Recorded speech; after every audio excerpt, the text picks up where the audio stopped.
What's going on, YouTube? Metal Complex here, and today I am joined once again by my wife, who decided to crack a joke right when I started this video.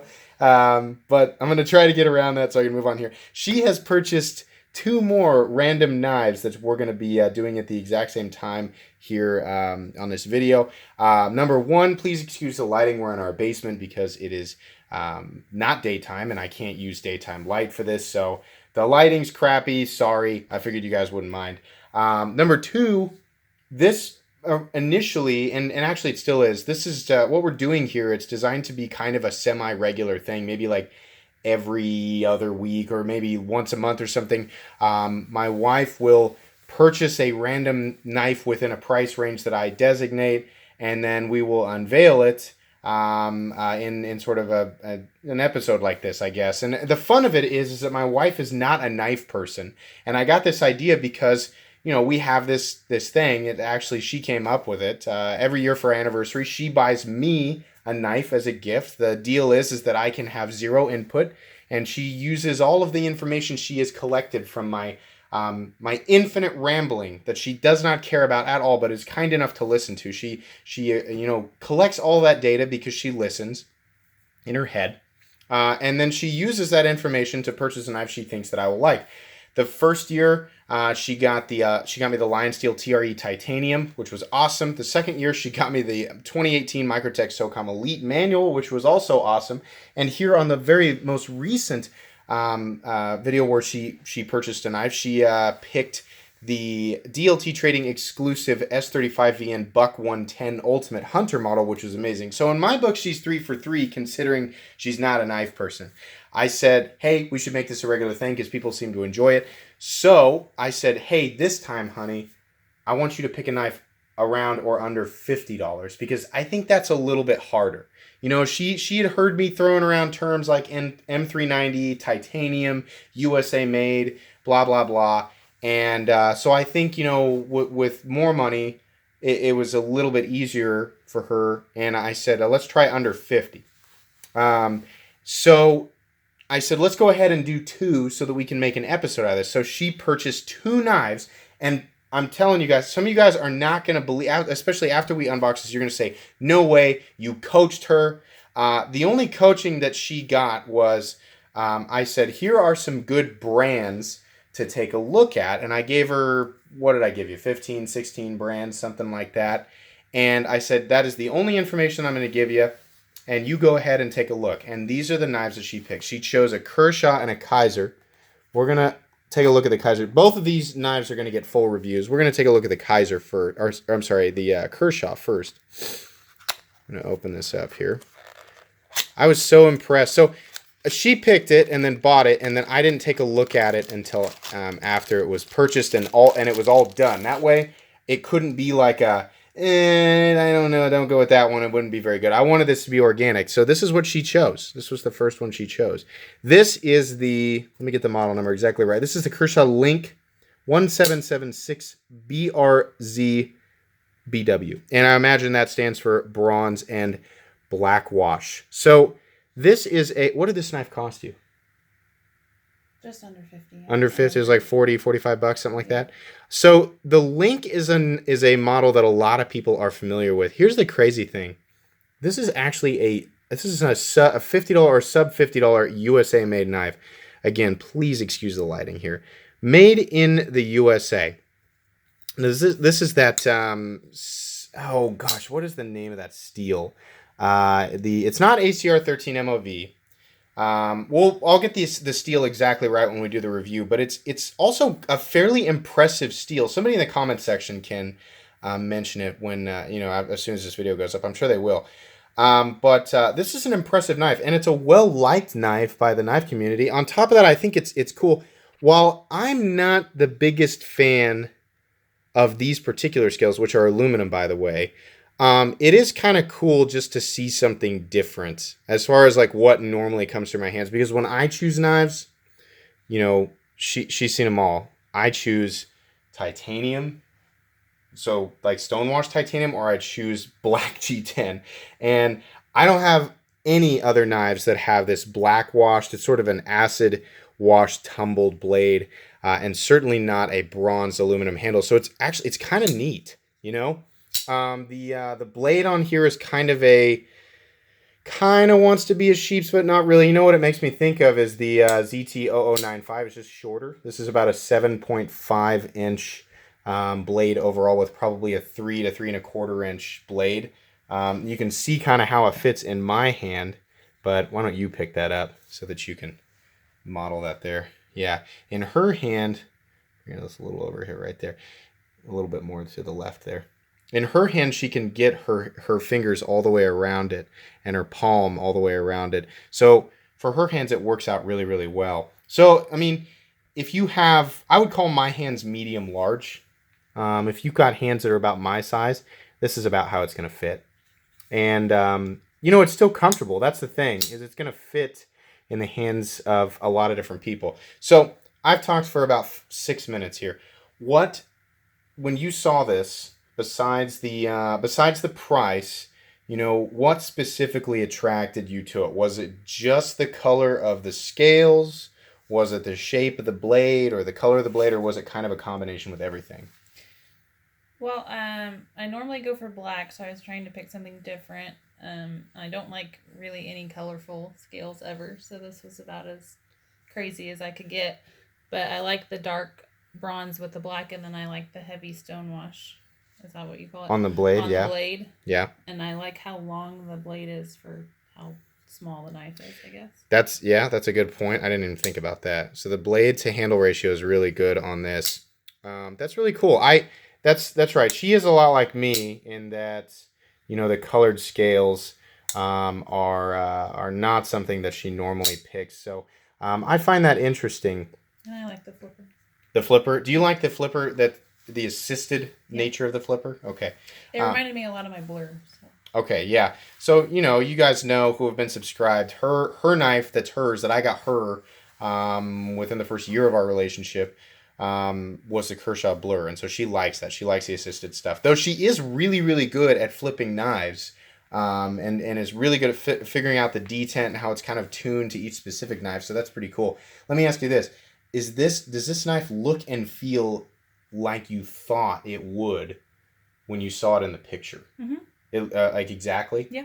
I would say it's pretty rare. You guys can comment. I would say it's pretty rare for someone to pull the trigger on a knife just based on just like reading specs and looking at it, for the knife to be exactly the way that you imagined it. But it does happen every now and then. And right when we unboxed this together, she was like, wow, I really like this.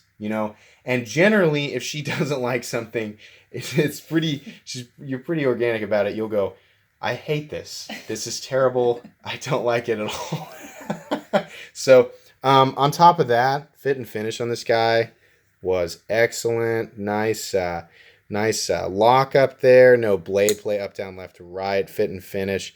Or I'm sorry, centering was great. It's got a nice little backspacer. I'm kind of taken away from what I'll do with the review for this knife, but Kershaw Link, awesome pick. Again, for somebody who is not a knife person. I know the more we do these, until my wife has a bad pick, you guys aren't going to believe that I'm not coaching her. But the truth is just like I said, it's only from her having to, you've had to listen to me for what, like 4 or 5 years now, talk about this. And from me just throwing brands out there. Now, this is the one where people are going to go, no way. Because this is popular right now. And it's kind of, in my opinion, this is a newer knife. We're coming up on 10 minutes, guys, and my phone will not let me continuously record for longer than 10 minutes at 60 frames per second. So I'm going to stop the video and come right back. Okay, and we're back. All right, so this knife, you guys have seen it a lot here lately, and I'm itching to actually review this. We're having to do both of these in one take because it's just gone on too long, and we meant to do individual episodes of this, but we're not. We're just going to do them both together. This is the Kaiser, I think it's pronounced Begleiter or Begleiter. I don't know. I'm not sure exactly how you pronounce it.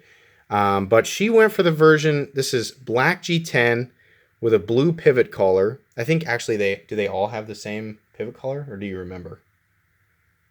What do you mean? Like right here, this color around the pivot, were they all blue? Or was it just this one? I don't remember. Don't remember? Okay. There was an orange one, but I think it was different. Oh, knife. Interesting. All right, well, I'll have to remember that when I do the review. So, but this one has a gray coating. Now, I don't know if this is DLC or if it's paint or what it is, but I like gray coated blades. I think they look really cool. This is also a nice flat ground blade. It's a liner lock. This is VG10 steel, and I think, was this the one that was a little bit more expensive, more than $50? Like $60. Now, the point is here is that what amazed me is when I saw that she had picked this one out, I was like, you're kidding me. Nobody's going to believe that these are the knives that you picked. But believe it or not, guys, these are the ones that she picked. I don't know what I'm going to do with these knives because these are really cool. I don't know if we're going to give them away. I'm tempted to keep one of them because they seem like they might make really good users. I'm not the biggest fan of VG10. But you know, the knife itself seems to be a pretty good design, and I need to spend a little bit more time with it before I actually make that type of decision, but it is definitely an intriguing knife. Sorry about that, guys. Had to stop the video again. Anyways, you set it off camera before I even was able to tell you what it was. What kind of blade is this? Drop point? Yes. That is right. Unless we are both mistaken, and I've been mistaken for a long time, that's a drop point blade. But she's had to listen to me talk about this stuff for so long. I always swell with pride when she guesses that or she says stuff, you know, and I'll hand her something and the look on her face is, I don't really care, but I'm going to flip this out, turn it over in my hand and look at it just to humor you. And she'll say stuff like, this is a drop point blade, or, oh, that's cool, it's made out of D2, or, oh, that's cool, it's S30V, this is G10, right? You know, stuff like that. And I hear her say stuff like that, and I'm like, that's so cool. Even if you're not a knife person, it's cool that you're picking up on stuff like that. Because I like it when I, you know, talk with somebody for long periods of time about knives, and my ideas of a good folding knife, a good design, good material start to rub off on them.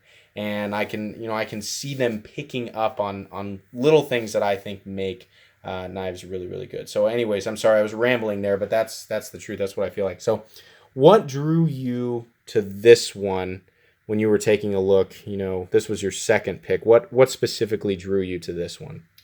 The black scale, the black wash blade, the texture on the scale. Okay. And I do like the blue, just the tiny blue details. A little bit of blue. Just enough. So this one, so the Kaiser, when she showed me that one, or not the Kaiser, the Kershaw surprised me because I was like, that's way more color. The blade makes sense to me, but that's way more color than you normally do. When I saw this one, I thought, that's amazing that she picked the Begleiter, given its current popularity, but this is more of a my wife knife. If she was a knife person, this is the type of knife she would go after, and it's actually really similar to what I generally like. You know, I said it on the last video, or she said it on the last video that we did that was like this. Her favorite knife of all time is the Fantoni HBO1, and you can see the HBO1 lines in this, and that's not to say that it's just the HBO1 lines. I mean, this is a very, very popular and very common knife design. Just very simple handle, very simple blade. But I think what I'm really going to like about this, despite it being VG10, is the fact that the blade is fully flat ground.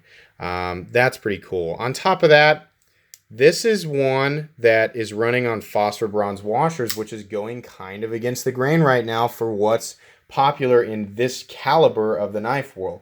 This G10 and D2 Chinese-made, really, really well-made folding knife parameter. Generally, what we're seeing are flippers with bearings, and we're seeing G10 steel liners, phosphor bronze washers, and this flat ground blade, which is really, really interesting. Had this knife been in D2, and I know I think Kaiser Vanguard is actually moving to D2. Maybe I'm wrong about that. I feel like that's the case. Had this blade been in D2, oh my gosh, I don't know. That might be darn near what I would consider a perfect knife in this caliber. But this is pretty cool. Can you get? I know that this one's I'm just curious, and don't I mean, if you can't get it on camera, no big deal. But so something that if you can move out here just a little bit more, something that she points out. Yeah, see if you can. something that she points out, she says, when you flip a knife, it's not about whether or not my thumb is getting into the correct position. Yeah, there you go. In the correct position to fire it. She said the problem is that your hand is larger and you're able to brace in a different location. That's all right. In a different location than me. So what she's saying is that like when I flip a knife, I'm able to push here, but the back of the knife is being braced in my palm because my hand is bigger. So she understands. She's like, I understand where to put my thumb. The problem is that I don't have the same purchase on the knife while I'm firing it. So, and that's an interesting, again, for somebody who's not a knife person, I was kind of impressed that she said that. I was like, it's like she understands the mechanics behind why this isn't working. And I don't know, that was another like pride thing. It was, to me, it didn't sound like an excuse. It sounded like I understand why I'm not able to do this as easily as you. But so you liked the blade. Do you like this blade shape?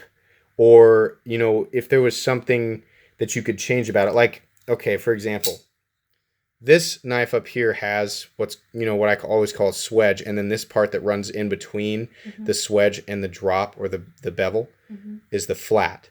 But this doesn't have that because it's ground from the spine flat completely down to the cutting edge. Do you like blades that have less detail on them like this, or do you like ones like this that have a little bit more geometry, or at least visual geometry going on? You like the plain ones. So you naturally drawn to a more simplistic knife look all the way around. Okay. Let me ask you this. Do you like thumb stud deployers, thumb hole deployers, flippers? You like flippers the best. So one that looks like this, except with a flipper tab that's like as simple as it gets. Would you rather have a black blade, a gray blade, or a satin finished, like a shiny metal finished blade? Satin. Interesting. So it's like, I feel like there's a knife model just screaming at me right now like this. It's so obvious, like this is the perfect knife for her, but I can't pick it up in my head. I'm sure if you guys know of that knife exactly, what she's describing, basically very similar to this, but with a flipper tab. Well, no, but let me say, I like the way this looks, but that is too skinny for me. It's too skinny? Yeah, I wouldn't so you actually need a want to wider, use it. You need a wider blade. Yeah. You need a more heavy duty blade. Like this size. Okay. Do you like the length or the length of the Kaiser better? The Kaiser. So you want a bigger and taller knife. Okay. So this is like a short version of my blur. I think it's pretty close to your blur. I think this is 7.5 inches, and I think your blur is like 7.8 inches, maybe a quarter. Maybe you do definitely have more handle room on the blur. Maybe I don't know. Maybe you're right. We might have needed to bring your blur down here to check that. So anybody who's still here after this, we're at a 17-minute video now. Anybody who's still here at this portion of the video, here's what I want to know. A knife that looks like this, that's got a flipper tab. Very simple, and I mean the flat ground blade, the simple handle shape, but we need the height of this one here, and down in the handle too. So it's just a more substantial knife. We need a flipper tab. Do you like them the ones that are on bearings, where they roll? The roll ones that feel really really smooth. Okay, you like those. And now how about? And I know you don't care to get this complicated, but what blade steel would you pick? Just based on everything that I've talked about. M390. And your handle material. Would you want G10, carbon fiber, or titanium? Titanium. You would want titanium. All right. So her ideal knife, guys, think Fantoni HBO1, except titanium scales, a flat ground blade, but with more height on bearings. If you guys can come up with that, there's a good chance that we will buy it just because. I don't know. I think it would be interesting to find a knife that my wife likes more than the Fantoni HBO1. But anyways, we're really close to a 20-minute video here, and I thought this was fun. We're gonna do this every now and then, where I'm like, hey, honey, pick a random knife under $50, and we'll show it on the channel. We'll just kind of do like a my wife buys a random knife episode, maybe once a month or something like that. I don't know about the frequency, but I hope you guys enjoyed this. I hope you got a little bit of entertainment out of it. If you did, of course, please leave a like. If you'd like to check out my other content, I do, of course, have lots of videos of knives that are either expensive or inexpensive that I do or don't like. So please check those out. And if you enjoy all my content, then subscribe to my channel because there's definitely more coming. Thanks for watching and have a great day.